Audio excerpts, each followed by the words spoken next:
Bonjour à tous et bienvenue sur Mosaïque. On est en pleine semaine de rentrée scolaire. Alors aujourd'hui, on parlera du collège et plus précisément du collège Val-de-Sarre à Grosse-Biederstroff avec son principal Rémi Steiner. Bonjour. Bonjour. Et merci de participer à cette émission. Je vous donnerai la parole tout à l'heure. On écoutera aussi l'avis de nos internautes. C'est Sandrine qui lira leurs commentaires. Coucou. Coucou. Mais on commence cette émission à Wölflin qui va à nouveau attirer des milliers de personnes ce week-end. Guillaume est sur place pour dévoiler le programme. Bonjour Guillaume. Bonjour Julia, je me trouve en compagnie de Madame et Monsieur Patate. Ils sont là pour une raison bien précise, annoncer la 18e édition de la fête de la pomme de terre qui se déroule ce week-end à Wölflin. Cette année, une première, les festivités commenceront à 19h samedi soir avec un bal champêtre et la vente des premiers repas. Il y a fort à parier que cette année, il devrait encore y avoir beaucoup de monde pour déguster des flammes, des galettes de pommes de terre ou autres estomacs de porc farcis samedi soir et bien évidemment dimanche. Et donc rendez-vous samedi à partir de 19h pour le bal champêtre. Et puis dimanche, tout le cœur du village de Wölflin sentira bon les spécialités à base de pommes de terre. En attendant, on fait un tour d'horizon de l'actu du jour.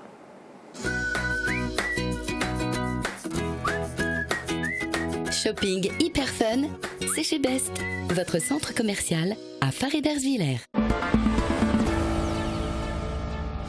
Magna Uniport fête ses 20 ans de partenariat sur Smartville. Dans une organisation rythmée par le juste à temps, l'usine assemble ce qu'on appelle les ouvrants de la Smart, à savoir les portes et les haillons. Lors d'une rencontre festive, la direction de l'usine a tenu à remercier le personnel pour toutes ces années de remise en question, pour sa capacité à innover, à s'adapter et à toujours satisfaire les exigences de son client Smart. Le fruit le plus mimi, c'est la Mirabelle Lorraine. Elle est d'ailleurs l'emblème de notre belle région. Mais attention, très riche en vitamines, avec une pulpe sucrée et juteuse et une peau lisse d'un jaune doré et parfumé, la mignonne est en train de nous être volée par les Alsaciens. Fort heureusement, elle a donné son nom à Mirabelle TV et les bouilleurs de cru ne sont pas prêts à la moindre concession. L'IUT de Sarreguemines accueille pour cette rentrée quelques 300 étudiants, ceux inscrits en GACO, département gestion administrative et commerciale des organisations. Une cinquantaine en première année a repris le chemin des amphithéâtres et salles de classe, tout comme les étudiants en GLT, gestion logistique et transport, et les étudiants en droit. Les inscrits en Master 2 de droit des collectivités territoriales et coopération transfrontalière profitent d'un répit jusqu'au 18 septembre. Expo temporaire au musée de la Faïence, de quoi raviver de vieux souvenirs. Soupières, services de table, assiettes anciennes, l'association des Amis des musées et des arts propose une exposition temporaire au musée de la Faïence, une collection mise à l'honneur à l'occasion de la sortie du livre Le carnet de cuisine de grand-mère, en vente au musée et à l'office de tourisme. 90 pièces composent la collection, des photos de plats et des mises en scène permettent de mieux comprendre l'utilisation qui a été faite de chacune de ces pièces. L'exposition est visible jusqu'au 30 septembre.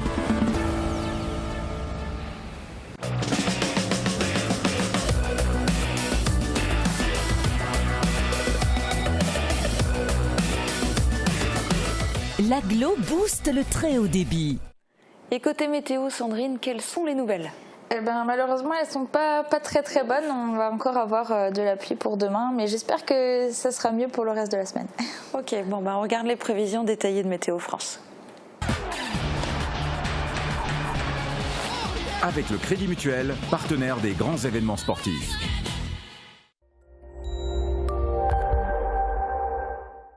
Pour demain, il fera plus humide et moins chaud. Malgré quelques éclaircies, les nuages sont nombreux avec parfois quelques averses dès le matin. En fin de matinée, le ciel devient plus menaçant et les averses plus nombreuses. Le tonnerre gronde même par moments l'après-midi. Côté température, l'ambiance se rafraîchit. Les maximales ne dépassent plus les 19 à 21 degrés. Demain, nous sommes le jeudi 6 septembre et nous fêtons les Bertrands. Le soleil nous accompagnera de 6h55 à 20h03. Je vous retrouve dans un instant pour la suite de l'émission.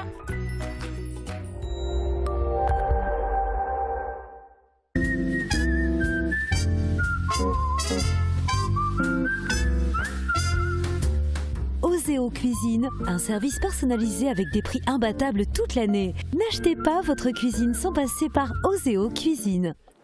Les habitués l'appellent le DFG. Le lycée franco-allemand de Sarrebruck a lui aussi fait sa rentrée. Là-bas, les classes de 6e se répartissent en biculturel, francophone ou germanophone. Il y en a pour tous les niveaux. Ils étaient hier presque une centaine d'élèves à faire leur premier pas dans cet établissement créé en 1961 et qui cumule collège et lycée. Pour ces nouveaux 6e, la direction avait prévu un accueil tout particulier et tout en douceur. Christelle Jambon a suivi Théo, un jeune franco-allemand d'11 ans, et ses copains pour leur rentrée en 6e biculturelle.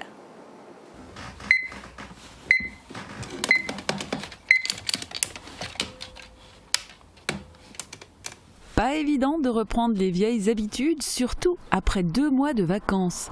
Mais en ce jour de rentrée, le moral est au beau fixe, même si, à 1 heure du gong fatidique, une once d'appréhension se décèle chez Théo. Je suis un peu stressée, quoi. C'est quand même un peu normal, mais bon, après un peu anxieux quand même de me perdre et de ne pas aller dans la bonne salle. Des côtés positifs à entrer en 6e émergent toutefois.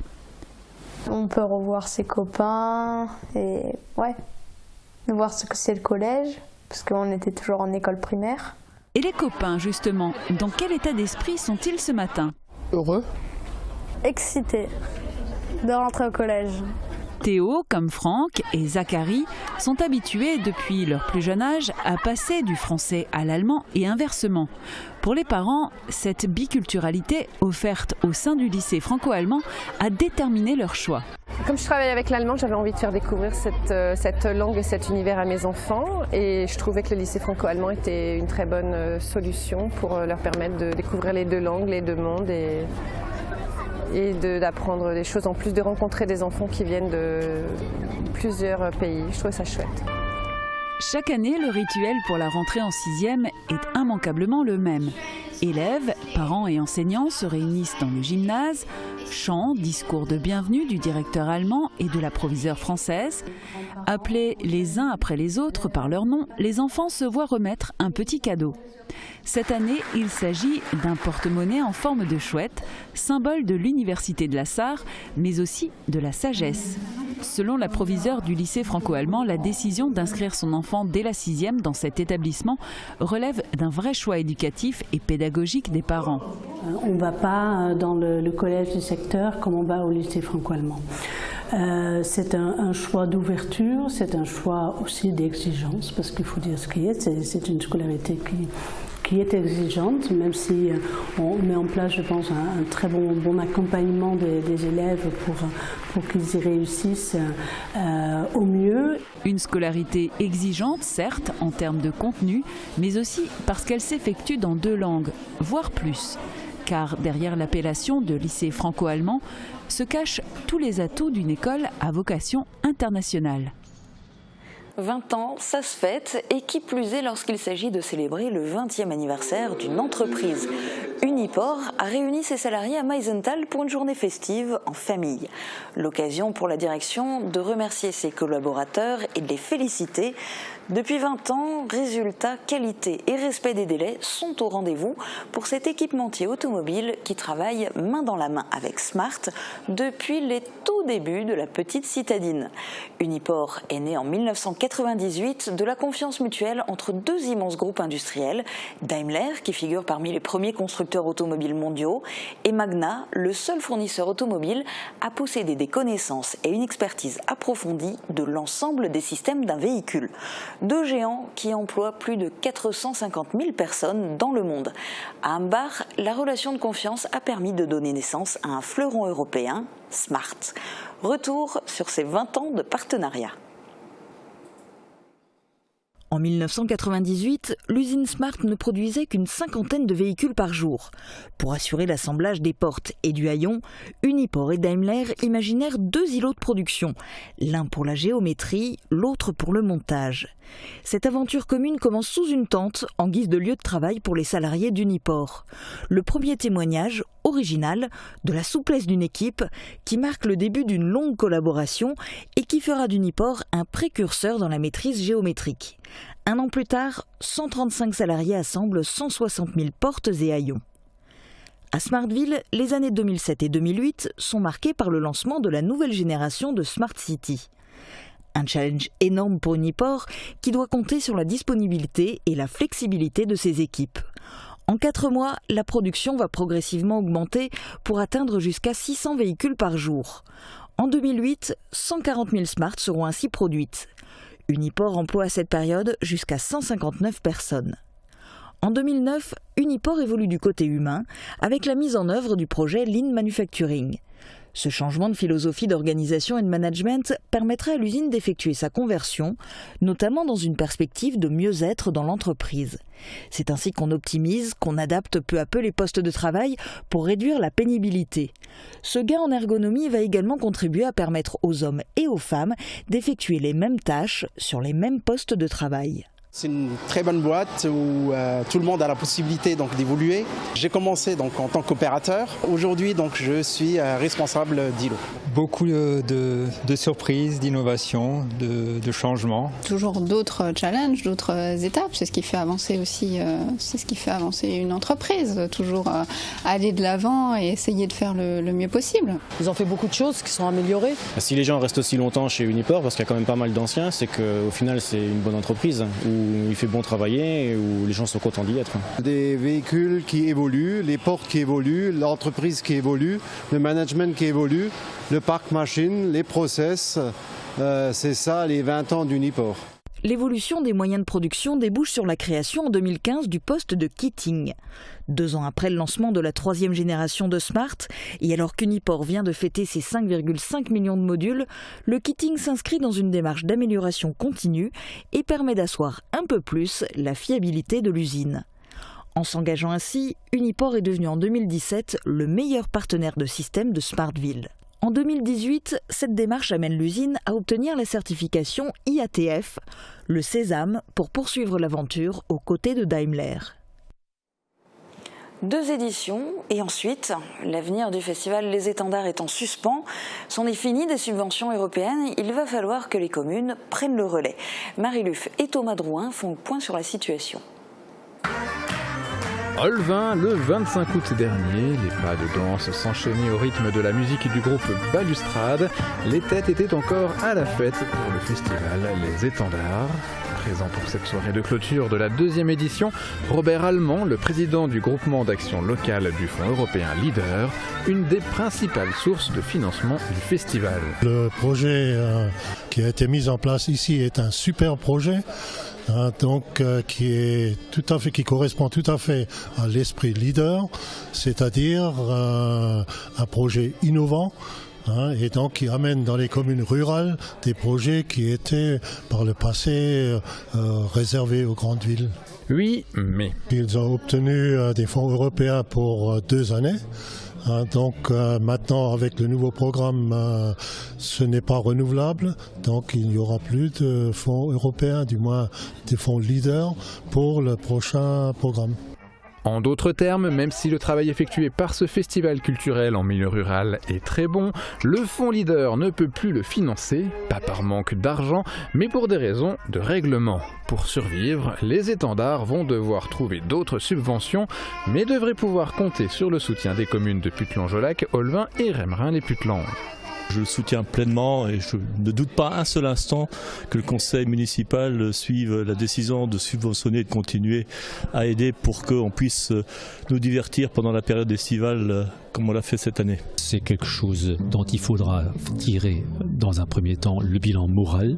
On fera également le bilan financier de tout ça, mais je pense que c'est une opération qui devra être renouvelée à l'avenir. On aimerait, nous, la mairie de Remerin, que ce festival perdure et qu'on fera tout financièrement et humainement pour donner les moyens pour que ça réussisse.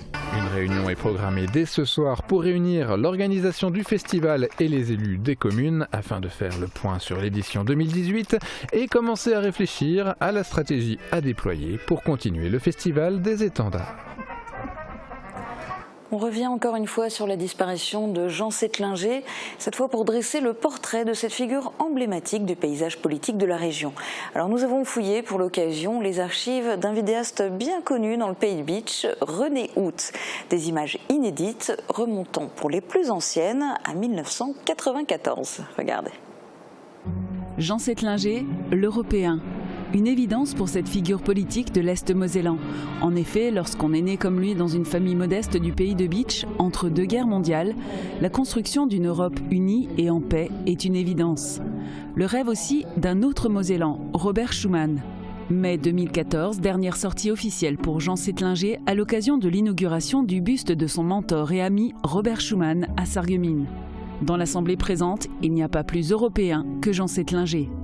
Il avait toujours cette passion de l'Europe, et notamment de l'Europe centrale, de l'Europe de l'Est. Il avait vraiment ce qui lui était insupportable, c'était de se dire qu'il y a encore quelques années, à quelques centaines de kilomètres d'ici, il y avait des personnes qui vivaient dans des régimes totalitaires et qui n'avaient aucune liberté politique, économique ou sociale. Et donc ça a été son combat, notamment au Conseil de l'Europe, permettre au maximum d'Européens de vivre dans des pays dans lesquels ils sont libres économiquement, socialement, politiquement. L'Europe et la paix au cœur de chacune de ses interventions, comme ici à Gros-Rederchin lors de la commémoration de la libération en 1995. Car c'est, je crois, cela que les morts, les soldats et les victimes civiles nous demandent, c'est d'œuvrer pour bâtir la paix dans une Europe unie. Nous voulons, je crois, être, moi qui suis un homme de votre génération, vous les témoins de cette libération qui, comme vous, avez participé à ces combats dans les rangs de la France libre, nous voulons continuer à être des artisans sur ce chantier où nous nous efforçons de bâtir un monde plus fraternel. Pour la jeune génération, le nom de Jean Settlinger, c'est juste le nom du collège de Rohrbach. Pour leurs parents, c'est le député qu'ils ont connu durant toute leur jeunesse. Pour l'histoire, c'est la figure politique qui a accompagné tous les événements marquants de l'arrondissement. Proche des gens, il prenait le temps d'écouter et à l'occasion entrait dans de longs échanges avec les plus eurosceptiques. Parce que plus qu'un Européen convaincu, il était aussi convaincant. Sa rencontre avec Robert Schuman au début des années 50 marque aussi ses débuts en politique, bien qu'il y ait songé plus tôt, mais sans succès. C'est Robert Schuman qui entraînera Jean Settlinger jusqu'à l'Assemblée nationale. À 31 ans, il devient député de la circonscription, un poste qu'il occupera de 1956 à 1962, puis de 73 à 97. Parallèlement, il briguera d'autres mandats, maire de Rohrbach de 1977 à 1995, conseiller régional, conseiller général du canton de Rohrbach pendant 4 mandats et député européen sur la liste de Simone Veil de 1979 à 1984. Il manque de peu le ministère des Affaires étrangères en 1986. Fidèle à ses convictions et à l'œuvre de Robert Schuman, il fonde le Centre d'études européen de Sichazel. En 2006, s'étant retiré de la vie politique, il écrit ses mémoires retraçant une carrière politique de 41 ans où il a, dans la légitime lignée de Robert Schuman, œuvré pour l'Europe et la paix. La saison des Mirabelles joue les prolongations, c'est l'emblème de la Lorraine. La Mirabelle se décline sous toutes les formes, tarte, coulis, confiture, mais aussi eau de vie, le fameux schnapps local à consommer évidemment avec modération. À Sarreguemines, Marie-Luf a suivi des amateurs. Première étape pour les bouilleurs de cru, la récolte.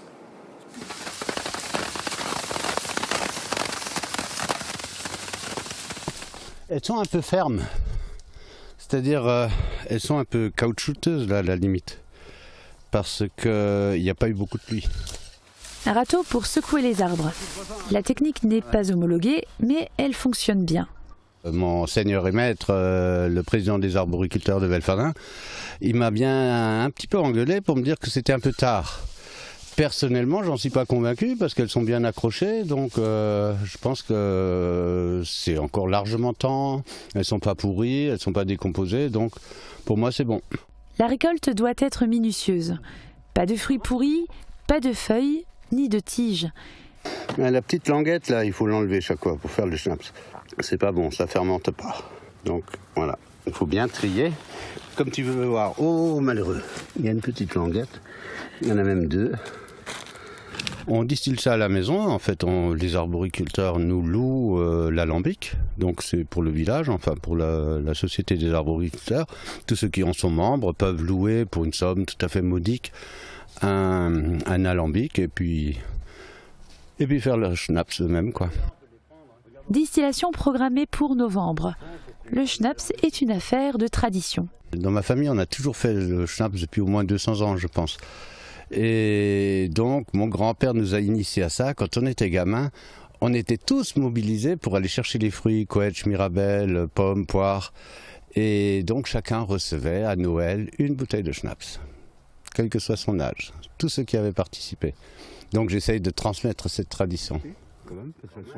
Noël est encore loin, mais l'année 2018 a été ensoleillée et l'eau de vie devrait être bonne. Magnifique. Et on vous montrera bien sûr le procédé de distillation. On se retrouve dans quelques instants pour la question du jour et l'interview de notre invité Rémi Steiner. A tout de suite.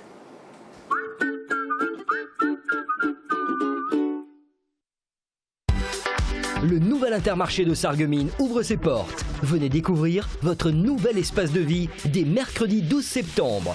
Intermarché, rue Poincaré à Sarreguemines.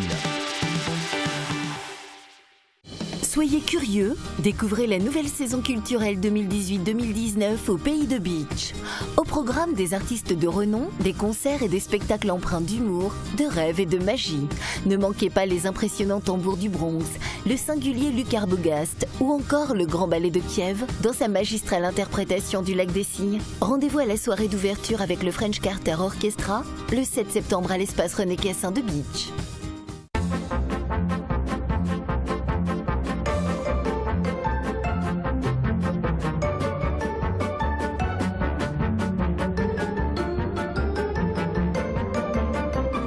Pour la rentrée, la fête, c'est chez Best, votre centre commercial à Fare-Bersviller, du 1er au 8 septembre.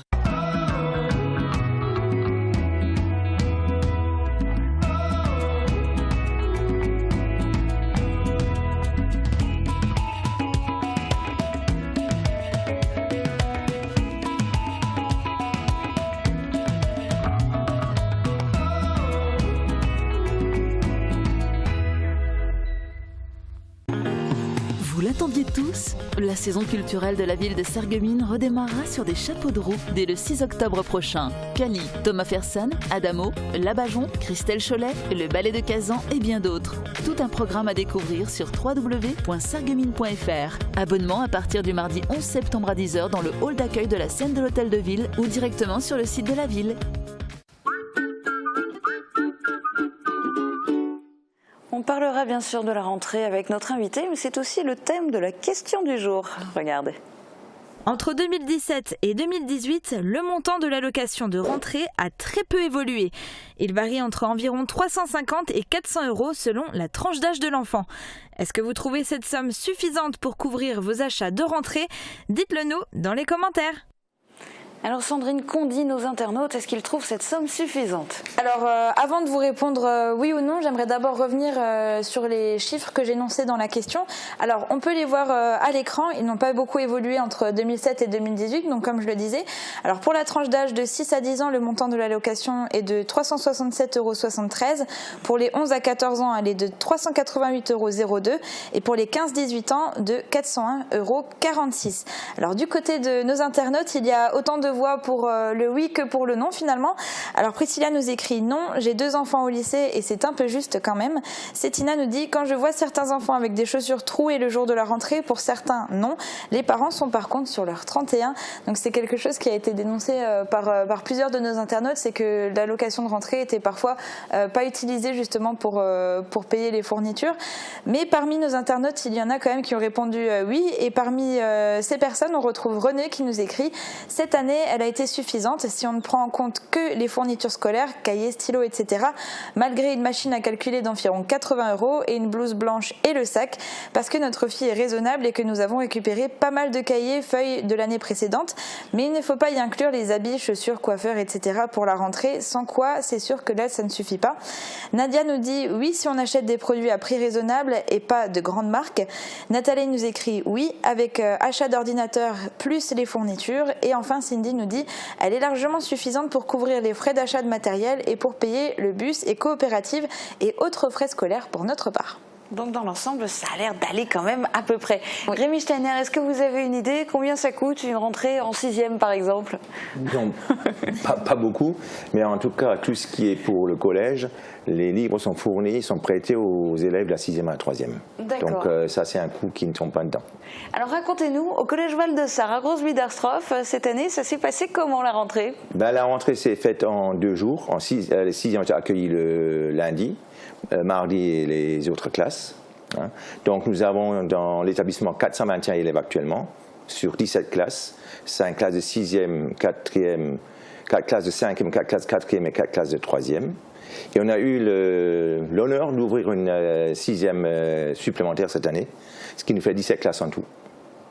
Et les profs, il y en a combien? Ils sont complets? Les profs sont complets depuis 10h ce matin. Il nous manquait un poste d'allemand de 9h. Qui viendra demain matin. Et donc nous avons 33 collègues professeurs, nous avons 5 AED, nous avons 9 agents, et malheureusement on n'a pas de CPE dans la maison. Ah, mais normalement tout devrait rouler. Alors cette année, c'est pas spécifique à Grosby-Darstrop, mais au niveau national, cette année signe l'interdiction totale des téléphones portables dans les collèges. Est-ce que ça change quelque chose chez vous ou est-ce que c'était déjà le cas? Nous, ça ne change pas grand-chose puisque le règlement intérieur interdit déjà le téléphone aussi bien dans la cour que dans les autres endroits de l'établissement. La seule possibilité, c'est que l'élève qui a un problème, qui veut téléphoner à ses parents, il s'adresse à la vie scolaire, qui peuvent l'autoriser à téléphoner juste à côté. Il y a un petit endroit où on peut téléphoner et on le gère très bien. Alors ces enfants qui ont l'habitude d'être tout le temps sur Internet, de pianoter des messages, des chats, des applications, etc., ils sont hyper connectés. On arrive vraiment à bannir le téléphone? Ça se passe très bien. C'est-à-dire le matin, l'élève arrive devant le collège, il est à son téléphone. Il n'est pas mis ni en vibreur ni en silencieux. Si dans la journée, on en prend un, la première fois, c'est un rappel à l'ordre verbal, puis après, donc, il y a des punitions. Mais je crois que l'année dernière, sur toute l'année, on doit avoir 3 ou 4 cas. D'accord, donc ça fonctionne, on arrive finalement à les couper de ce cordon. Ok, de manière générale, quels sont les changements en collège cette année? Parce que chaque rentrée, il y a des changements. Pour les collégiens, qu'est-ce qui change? Bon, à part le téléphone qui est pour une poursuite chez nous, nous avons cette année, donc, dans les classes de 6e, des tests qui vont se faire au mois d'octobre. C'est-à-dire que ces tests vont simplement servir à chaque gamin et les résultats sont donnés aux collègues pour suivre au mieux l'enfant, pour le mieux l'accompagner, pour qu'il réussisse au mieux sa scolarité. Ça va fonctionner comment? Des tests dans toutes les matières? C'est dans des tests de matière en mathématiques et en français, qui sont exploités après par les professeurs. Donc ces tests sont sur informatique. Les résultats des tests sont renvoyés aux professeurs et donc ils vont travailler cas par cas sur ces résultats. En sachant que ce ne sont pas les mêmes questions pour chaque élève. Suivant la réponse que l'élève fera, il aura d'autres questions. Donc c'est vraiment individualisé au maximum. Et donc les professeurs après vont essayer au maximum de pouvoir utiliser ces données pour aider l'élève dans sa scolarité. Et mieux cerner. Ce n'est pas un examen, c'est vraiment pour aider au maximum. Et alors, les devoirs, on en est où? On aura de nouveau des devoirs ou pas? Les devoirs faits, on va continuer le système cette année. L'année dernière, on avait à peu près une centaine d'élèves sur les 400 et on avait 19 groupes qu'on a pu mettre en place. Dès le premier jour, les parents ont eu une lettre, comme c'est sur le volontariat. Donc les parents vont nous donner cette lettre disant voilà, je voudrais que mon enfant le fasse ou ne le fasse pas. Et en même temps, on est en train de voir avec les collègues quels sont les collègues qui sont volontaires pour intervenir, en sachant qu'on a un budget spécifique pour toutes ces heures-là.